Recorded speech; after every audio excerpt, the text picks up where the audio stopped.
Consider the incredible learning journey of a toddler. From birth to those few first steps, what do we often observe? Lots of stumbles, lots of falls, lots of frustration, and expressed as tantrums. Oh my goodness, the tantrums. When we as adults are faced with new and challenging learning, our brains are undergoing a similar process.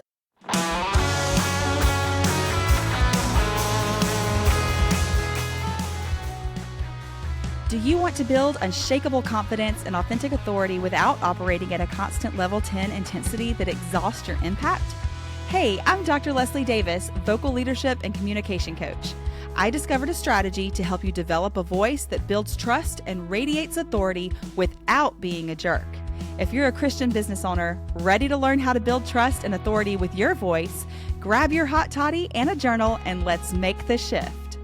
Neuroplasticity is the brain's incredible ability to reorganize itself by creating new connections between brain cells or neurons throughout our lives. Our brain has this amazing superpower to constantly adapt and rewire itself. This isn't just a theoretical idea, it's actually happening all of the time, especially when we encounter something new or challenging. It's in this state of challenge that our brains are actively building those new connections necessary for learning and mastering new skills. It shows us that intelligence and our abilities are not set in stone. Our brains are constantly evolving. Every time we learn something new or struggle with something difficult, we are literally changing the structure of our brains. Think back to when you first learned to drive a car. Remember that feeling of being overwhelmed? Shifting gears, checking mirrors, the pressure of the road. You likely felt frustrated, maybe even a little anxious. It probably felt incredibly complex and maybe even a bit scary. You had to consciously think about every single step. But think about driving now. For many of us, it's become second nature.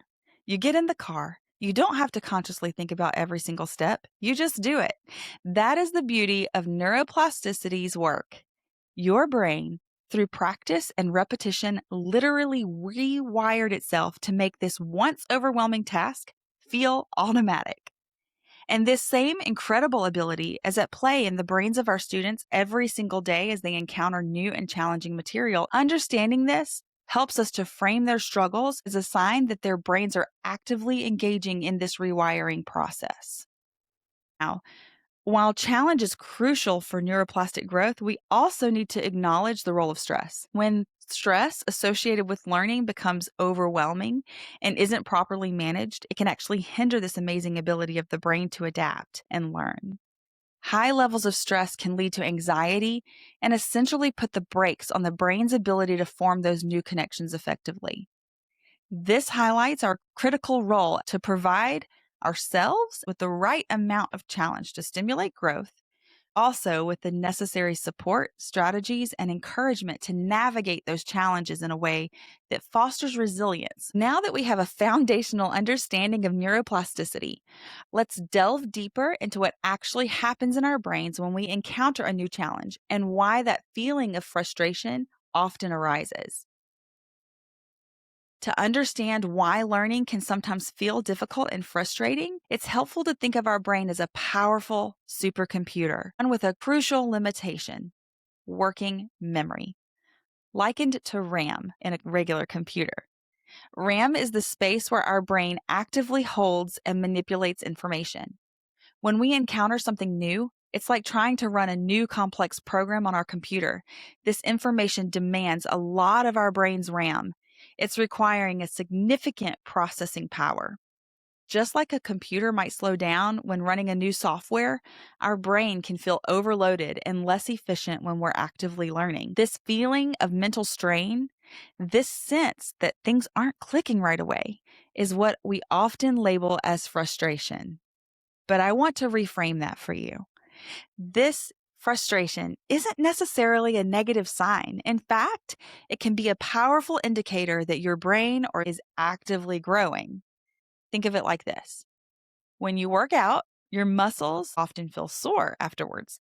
And that soreness is a sign that the muscle fibers are being broken down and rebuilt stronger. When our brain is working hard to understand a new concept or master a new skill, it's forging new neural pathways.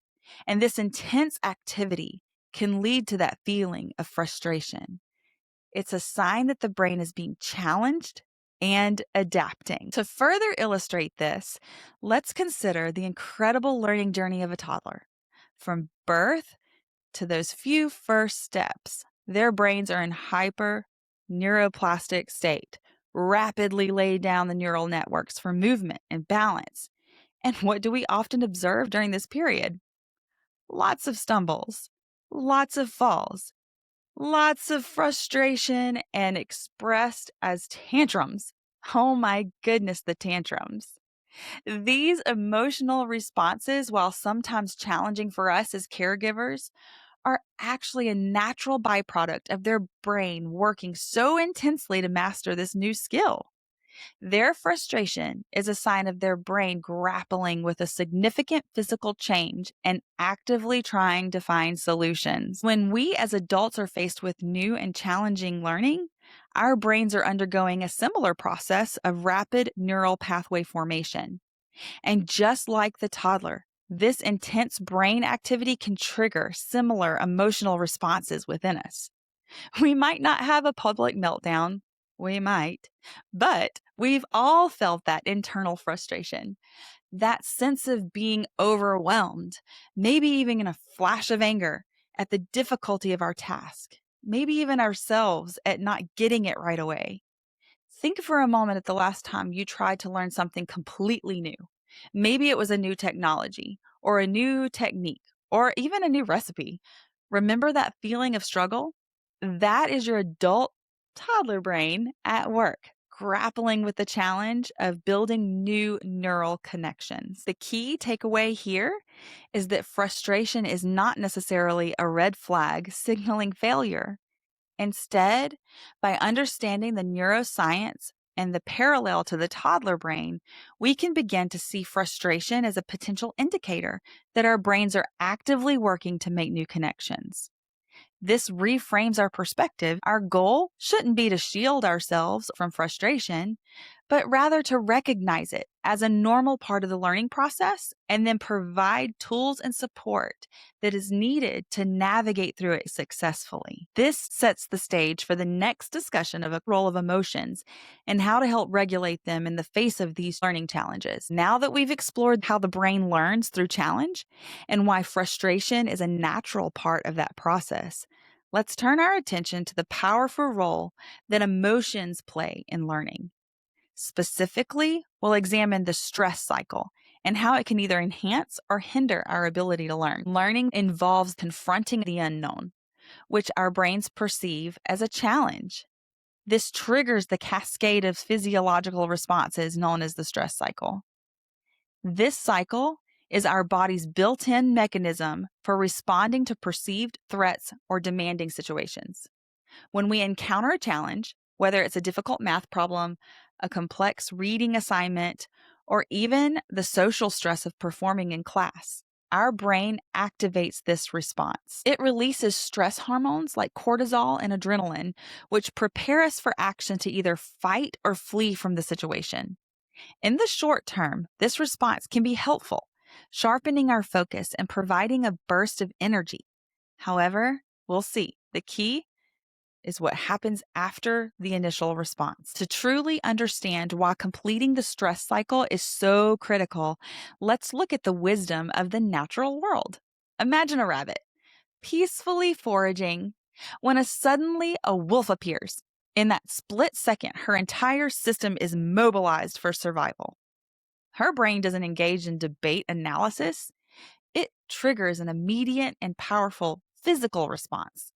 Stress hormones surge through her body, her heart pounds, her breath comes in rapid gasps, and her blood flow is directed to her legs, preparing her for immediate flight. Even her digestive system temporarily shuts down, and she will even poop to become lighter and faster. There's no hesitation, No intellectualizing, just pure instinctual action as she bolts towards the nearest safety, her hidey hole. And once she's safe, panting, exhausted, what does she do? She rests. She allows her body to come down from the heightened state of stress, to process the surge of hormones, and to recover. This natural cycle works beautifully in the animal world. But what happens when we, with our complex human brains, try to apply the same model to our lives? We as humans often diverge from this natural effective process. Instead of instinctually running to our hidey hole and then resting, we tend to get caught up in our heads. We try to reason our way out of the stressful situation, to analyze the wolf, the challenging task, the frustrating problem, without fully acknowledging and releasing that physical energy that our body has prepared for action. We might ruminate on the difficulty, worry about our performance, or try to solve the issue while our bodies remain tense and flooded with stress hormones. It's like the rabbit never reaching its burrow and continuing to run constantly in that heightened state of fight or flight. This trapped physical energy is coupled with the ongoing release of stress hormones. Without a physical outlet, it is a key contributor to the feelings of anxiety, chronic stress, and ultimately hinders our ability to learn and think clearly. It's vital for us to recognize that this is the very same stress cycle that is at play in our own lives. Think about those challenging staff meetings, those difficult conversations with parents, the constant pressure of deadlines and administrative tasks. These situations, big or small, trigger the same stress release hormones in our bodies, preparing us for action. If we can't find a healthy way to complete this stress cycle, we can become trapped in a state of chronic stress and anxiety. Recognizing our stress signals and understanding our need for physical release and rest is the first crucial step. So we know that we often get stuck in the stress cycle with our bodies primed for action, but nowhere to go. The key to breaking free lies in prioritizing movement. It's not just about calming down later. It's about signaling to your body now that you're safe. Physical movement is the primary way to communicate to your system that the threat is over and to help release the built-up cortisol that began flooding your bloodstream. Think of it as physically shaking off the wolf. Then, breathing and mindfulness can truly help us reset. So, here's the strategy. First, move to release. Then, practice mindfulness to reset. Now, here are some examples. Movement, the unsung hero of stress release. Remember, it's not just about calming down later. It's about telling your body now that the wolf is gone and that you are safe. Movement is the language your body understands when it's trying to shake off the fight or flight response. It helps release the pent-up energy and resets your nervous system. And one of my favorite and slightly ridiculous ways to do this is to be a tree. To be a tree, you literally shake. Start with your hands, and then your arms, and then your shoulders, and then your torso and your legs. Shake everything. Imagine that you're a tree, and a strong wind let go of all the tension. This might feel silly, but it's incredibly effective at releasing the physical tightness that builds up when we're stressed. It also helps to ground you, bring you back into your body. Movement is a way to help your body complete the response phase of the stress cycle and move toward calm. Of course, there are other quick movement breaks that we can use. Jumping jacks, star jumps, these are great for bursts of energy release. And then simple stretches, focusing on areas where we hold a lot of tension, like our neck, our shoulders, and our back. Even incorporating some gentle twists and stretches while we're seated. This can be a valuable tool, especially in a classroom setting. Even laughter, which triggers the release of endorphins, counteracts the stress hormones like cortisol, promoting relaxation and well-being. The key is to find what works for you and make it a regular part of your stress management toolkit. Once we've used movement to release some of that initial physical tension, we can then tap into the power of our breath. Breathing is like the body's built-in reset button. Deep, controlled breathing directly influences our nervous system, helping to regulate our heart rate and blood pressure and sending signals of calm throughout our body. This is how we move from the response phase to the calm phase of the stress cycle. One of the most effective techniques is the 4 square breathing. To do this, you inhale for a count of 4, and then you hold for a count of 4. Exhale for a count of 4, and then be absent of breath for a count of 4. This even rhythm quickly brings a sense of balance and control to the body. Then we have the diaphragmic breathing or belly breathing is another powerful tool. Instead of the shallow chest breaths, focus on expanding your abdomen as you inhale, allowing your diaphragm to fully engage. This type of breathing promotes relaxation and can help reduce feelings of anxiety. The key is to practice these techniques regularly so that they become a readily available resource when you are feeling stressed. Finally, we come to mindfulness. While movement and breath work primarily with the body, mindfulness helps us train our attention to regulate our emotional responses. At its core, mindfulness is about paying attention to the present moment and intentionally, without judgment, observing our thoughts and feelings as they arrive without getting swept away by them. This allows us to maintain the calm we've cultivated through the movement and breathing. One of the most foundational mindfulness practices is breath awareness.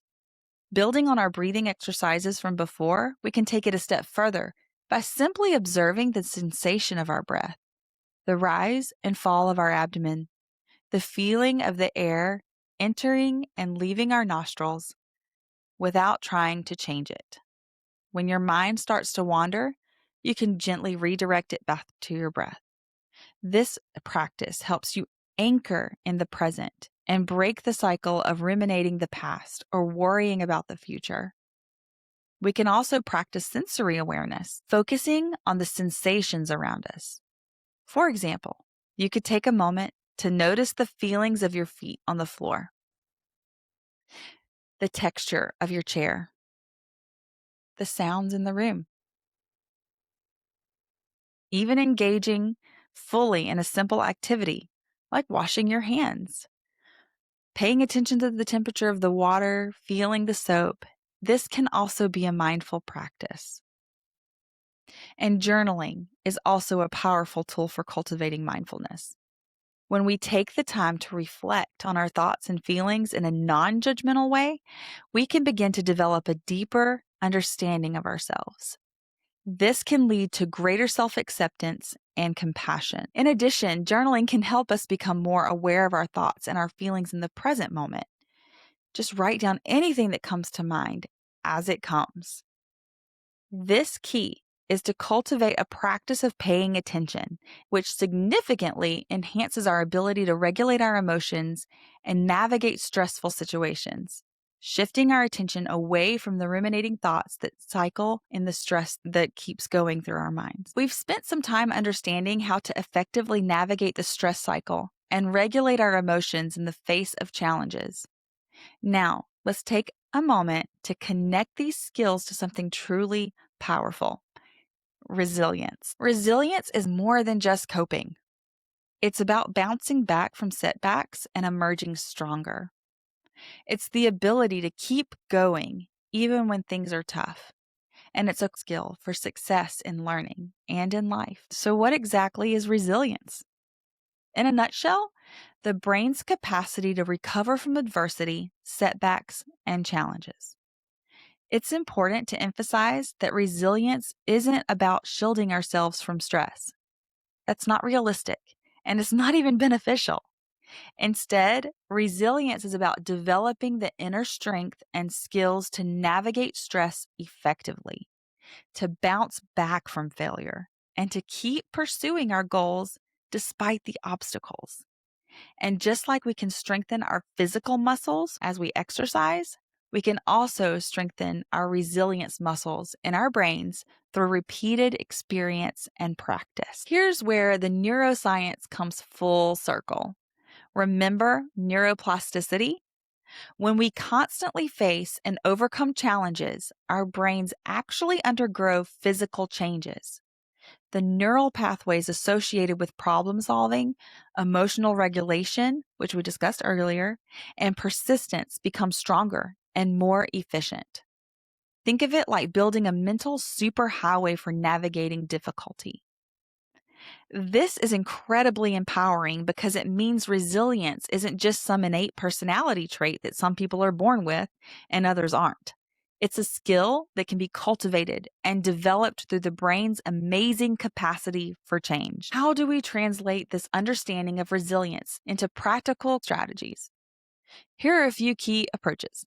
First, praise the efforts rather than just the success. Shift the focus from getting the right answer to the process of learning and persisting. Instead of, great job, try phrases like, I see how hard you're working on this and I admire your persistence. This reinforces the idea that struggle is a valuable part of the journey.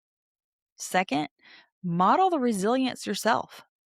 Share examples of times when you faced challenges and how you overcame them. This humanizes you and shows that even adults struggle and learn. You might even say, even I find this concept challenging sometimes, but I've learned that if I break it down into smaller steps, I can usually figure it out. Third, encourage students to reflect on their own struggles and successes. Help them analyze what strategies helped them get through a difficult task or what they learned from a mistake.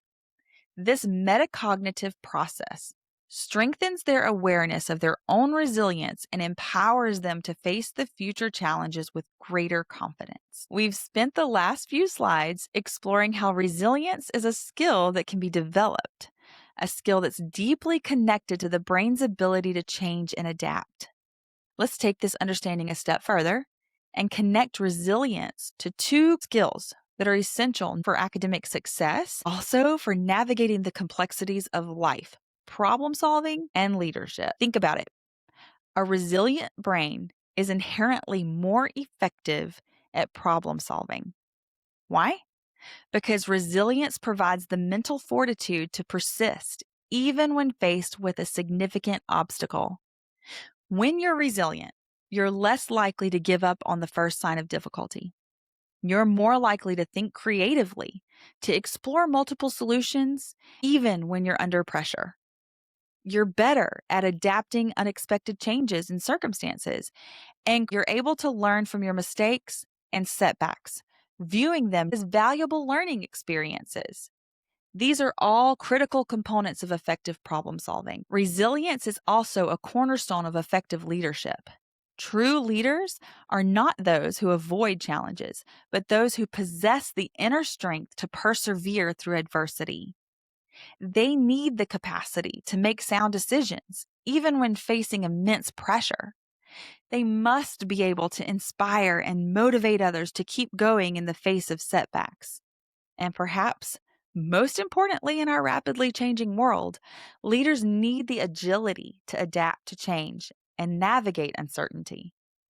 All of these leadership qualities are deeply intertwined with the ability to bounce back, to learn, to grow from challenging experiences with resilience. So, how do we cultivate these vital connections, problem solving, and leadership in our students? How do we give them opportunities to practice and develop these skills? Let's consider a few practical approaches. One powerful approach is to incorporate scenario-based challenges with realistic problems to solve, whether it's a simulated conflict, a situation, a resource allocated dilemma, or a complex ethical issue. We've uncovered a lot of ground today. And I want to emphasize that these concepts are not just theoretical. They're relevant to our own well-being as educators, as well as to the growth of our students. We started by exploring neuroplasticity, the empowering idea that change is always possible. We learned that challenge and, yes, even frustration are not enemies, but integral parts of the learning process. And let's be real. That includes the often frustrating process of learning new technologies. We unpacked the stress cycle, understanding that it's a natural response that we must actively complete it to avoid getting stuck in a chronic state of stress. We equipped ourselves with tools, movement, breath, mindfulness to navigate that cycle effectively. And all of this leads to resilience, that incredible ability to bounce back stronger. Remember, resilience isn't just about helping our students. It's about cultivating our own strength, our own capacity to persevere, both in the classroom and in the face of the many demands of the profession, including the ever-evolving world of educational technology. Let's be honest, teaching is a demanding profession. We face constant challenges from student behavior to administrative burdens to the emotional toll of caring deeply. And in today's world, we also face the challenge of keeping up with new technologies, learning new software, adapting to new tools. This can feel overwhelming. And it's important to acknowledge that those feelings of frustration are valid. It's crucial that we extend the same understanding and compassion to ourselves that we strive to provide our students. So let's shift the narrative, not just in our classrooms, but in our staff rooms and in our own minds as well. Struggle is a part of growth for everyone, even when that struggle involves trying to figure out the latest platform, troubleshooting, something glitchy. Validating our own feelings of frustration is just as important as validating the feelings of our students. It is important to build a supportive community where you feel comfortable sharing your challenges, offering help, and seeking support. I want to leave you with a personal call to action. Take a moment to reflect on your well-being and consider these questions. What is one small way I can practice more self-compassion this week? Perhaps it's giving yourself permission to take a break, acknowledging your own efforts, or speaking kindly to yourself when you make a mistake. What is one small, sustainable, resilient strategy that I can implement for myself this week in my own life? Maybe it's incorporating a 5-minute movement break into your day, practicing deep breathing during stressful moments, or setting aside time for mindfulness. And of course, in addition to this, what is one small change I can make in my classroom this week to foster resilience in my students? I hope you leave today not with just new knowledge, but with a renewed sense of empowerment. Take these key insights about neuroplasticity, resilience, and emotional regulation and use them to tackle the challenges you face in your classrooms, in your interactions with colleagues, and in every aspect of your professional journey. Go forth and cultivate resilience in yourself and in your students. The race is set before you. Run it well. Hey, Radiant Leader, to dive deeper into our resources and connect with a powerhouse circle of like-minded leaders, come join our free community right now over at authenticvoiceleadership.com. I will meet you right back here next Tuesday. Your voice matters. Lead wild, lead free. Stay radiant, my friend.